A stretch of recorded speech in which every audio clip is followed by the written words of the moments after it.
예, 우크라이나의 군사 지원 가능성을 이야기했습니다. 대통령이 어제 군에 아이들을 보낸 어머님들을 만났습니다. 대통령이 어떻게 이런 말을 함부로 할 수 있는지 아주 분노하고 계셨습니다. 군에 가 있는 아이들에 대한 걱정도 있고 군에 가 있는 엄마로서 대한민국 국민으로서 걱정이 태산 같다 이야기하셨습니다. 중국에 대해서도 부적절한 발언들을 해댔습니다. 그 입이 문제입니다. 도대체 왜 그러는 겁니까? 외교는 국익의 관점에서 실리적으로 해나가야 되고 국민을 위한 외교를 해야 합니다. 그것이 대통령이 해야 될 기본이다 말씀드립니다. 필요 없는 말을 해서 긁어부스럼을 만들어냈습니다.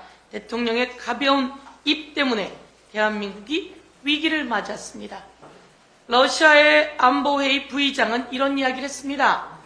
러시아의 최신 무기가 우리의 파트너인 북한 손에 있다는 것을 볼 때 한국 국민이 무엇라고 할지 궁금하다라며 협박성 발언을 이어나갔습니다.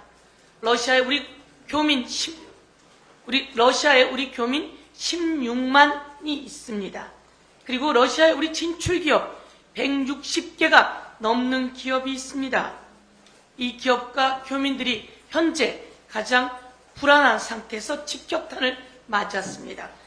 다 대통령의 가벼운 입 때문입니다. 제가 판례를 한번 만들어 왔습니다. 국가를 위기에 빠뜨리는 쓰리마우스 윤태김, 윤석열 대통령, 그리고 김재원 최고위원, 그리고 태영호, 누구를 먼저 쓸까 하다가 태영호를 먼저 썼습니다. 국가를 위기에 빠뜨리는 쓰리마우스 윤태김. 예, 한번 여러분께 말씀드리고요. 4.19 기념사에서 대통령이 발언한 내용 가지고 한마디 정리하겠습니다. 4.19에 대해서 제대로 아는지 묻지 않을 수 없습니다.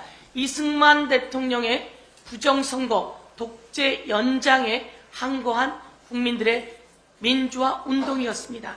이곳에 가서 4.19와 뜬금없는 관계도 없는 발언들을 했습니다. 사기꾼, 그리고 매수, 위장, 거짓 이런 발언을 했는데요.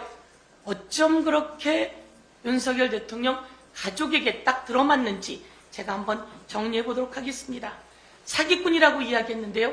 국민 여러분, 노인 요양급여를 부정수급한 사람, 그거 사기꾼 아닙니까?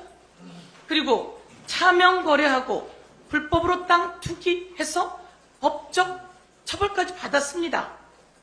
사기꾼 아닙니까? 그리고 이를 굳고 부인하면서 우리 장모는 10원 한 장 피해를 준 적 없다. 이거는 장모와 사위가 같이 국민을 우롱하는 발언 아닙니까? 그리고 매수라고 하는 발언도 4.19 기념사에서 했습니다. 매수요? 한번 이야기해 보겠습니다. 주가 조작에 가담해서 자본시장을 교란한 채 이것이 진정 국민을 위기에 빠뜨리는 매수 행위 아닙니까? 그리고 우리 부인은 손해를 봐서 손절했다라고 허위사실을 내놓은 것, 이것도 함께 문제되는 것 아닙니까? 마지막으로 위장, 거짓 이런 발언했는데요. 위장, 여러분 허위 경력과 허위 학력, 이것으로 자기의 경력들을 부풀려서 취업하게 된 이런 내용이 김건희 여사의 내용인데요. 이런 것이 진짜 위장이고 거짓 아닙니까? 다시 한번 4.19 기념사에서 왜 이런 발언을 했는지, 이게 전형적인 윤로남불입니다. 국민들은 그 얘기를 들으면서 누구의 가족을 생각했을지 다시 한번 윤로남불을 말씀드리겠습니다. 이상입니다.